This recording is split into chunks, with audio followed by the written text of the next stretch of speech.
kick it off. So you selected Charlie Treway in the third round. Obviously, a product of the Pens Elite program, has some Pittsburgh roots. Just what went behind that selection?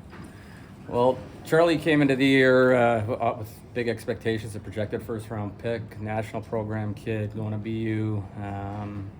We like the upside as a two-way guy, makes a really good first pass, strong defensively, intelligent, competitive. Like the path. So, I mean, it's obviously a bonus when he comes up to the Junior Penguins program.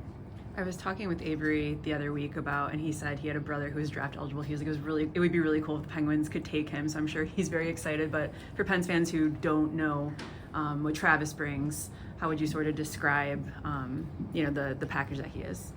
Probably not too dissimilar to his brother. Super competitive, hungry, really good shooter, loves to score goals, and strong at the net. So very similar to Avery, underdog mindset. Like the upside. You drafted a couple connections to current Penguins, Owen Pickering's former D partner, Tanner House, former line mate. I mean, Avery Hayes' brother. Is that something that was intentional or just how it played out? Yeah, I think just how it played out, to be honest. Lucky to get big Payton Kettles and obviously big Ben Kindle there in the first. So just circumstance. Can you tell us more about what you like about Kettles in particular and especially trading up to get him? Extremely young for the draft class, 6'6", right shot, elite defensive stick, super competitive, tough. I mean, checks a lot of the boxes, trying to improve certain qualities on the back end here with the depth we have in the prospects. You made 13 picks, which is the most the team has made in more than 30 years. What is kind of that injection of just sheer depth do for your system? And when you look at the group, I mean, are there any common themes that stand out? I mean, it seems like with all of them, or most of them, competitiveness is one thing you guys talk about. Yeah, competitiveness is extremely important. That and intelligence, hockey sense. 13 picks is a lot. They're not all going to work out.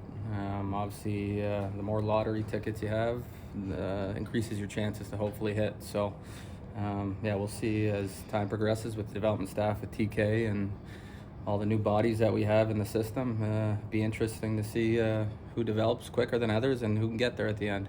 Wes, you drafted Ben Kindle, obviously 11th overall. That might have surprised some. Kyle said you were on him kind of all last season. What did you see in him and the progression that made you want to take him at 11? Extreme characteristic of his intelligence, hockey sense relative to this class is elite. 99 points, understands the game at a super high level.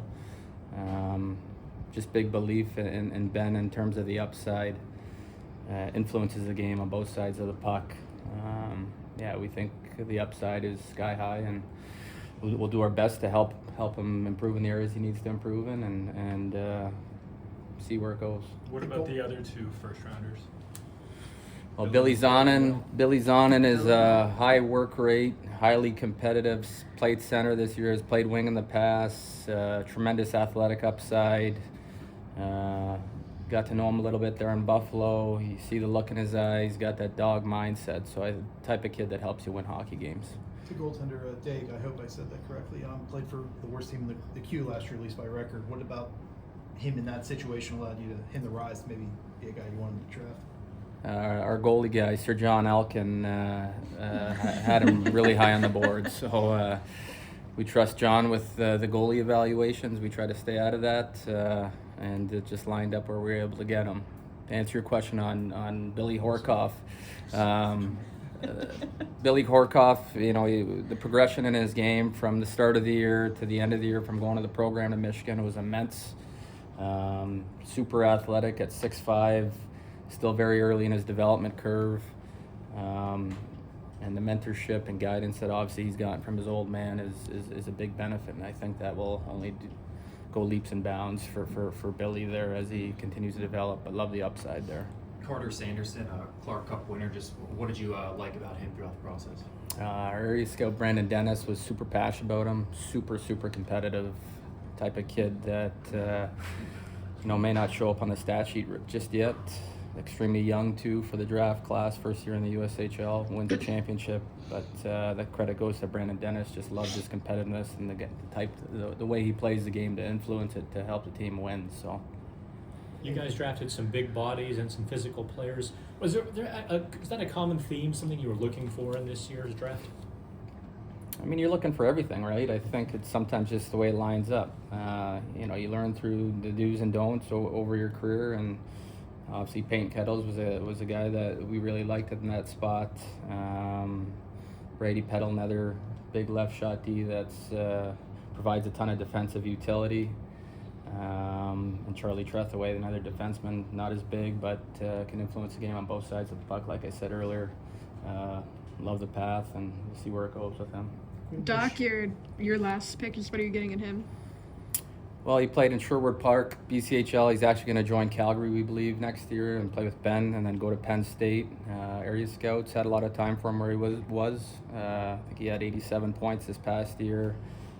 Two-way guy that produced at a pretty good clip in a pretty good league. So our model was high on him at that point, so we'll see where that one goes as well. Anything more you can share on Ryan Miller and I hope I'm saying this, Quinn Buchnevich? Yeah, Ryan Miller, another guy that Robbie Sandlin and Dan McLean were really passionate about. Portland had a great playoffs with him. He's committed to Denver, I think, 2 years' time. Super competitive winger, hunts pucks, relentless. Certain things that we obviously covet. And Quinn Buchnevich, or Beauchesne, I'm not sure how you pronounce that. National team kid outside of Guelph, right shot D, two-way guy, makes a really strong pass, defends well, intelligent. We'll see where that one goes. But Brandon DeFazio, Chris Rock are guys in Ontario who are really passionate about him at that spot. We asked you about Jordan Sharon yet? I'm sorry, so many names here. Yeah, there's a lot of names. Jordan Sharon's another Sioux kid. I mean, just circumstance that we get two guys from the Sioux, and Kyle's from the Sioux too. So another kid that's really early in his development curve. Small sample there on the OHL. Guys were passionate about him in that spot, so we'll see where that goes over the next couple of years.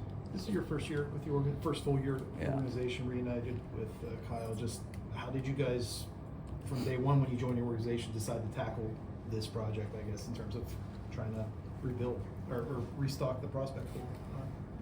Well, I think everybody knows where the organization's at, right? So, working with Kyle, it's close to 2 decades where I've worked with him. Our alignment is critical.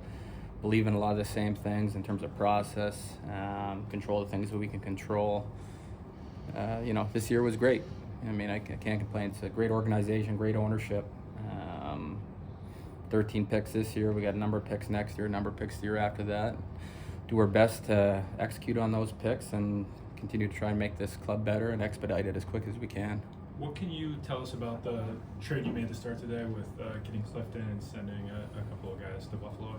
Well, Connor Timmins, a guy that we've had long history with, especially Kyle there in the Sioux and then Toronto. Came in last year with Connor Dewar.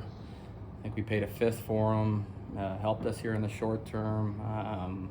Wish him nothing but the best because we had a long relationship with Connor, myself included. You get a second-round pick for Connor at that point, Connor Clifton, who can improve the competitiveness on our back end, physical play, bring a little more fire to the lineup. That on top of the second-round pick, it just made a lot of sense. Good business by Kyle there. With the new rules, some of these guys who have birthdays that might be stuck in juniors for another year, might the organization recommend they go to college for a year? At this point, we got a lot to figure out. I mean, that landscape, it's going to be fascinating to watch. So I don't have an answer on that. I mean, every case is different, right? Everybody's different in their own right. So we'll do our best. Spez and TK will do their best on the development side, building the relationships and charting out what the best course of action is for each player. But wherever they're at, we'll do our best and help them improve.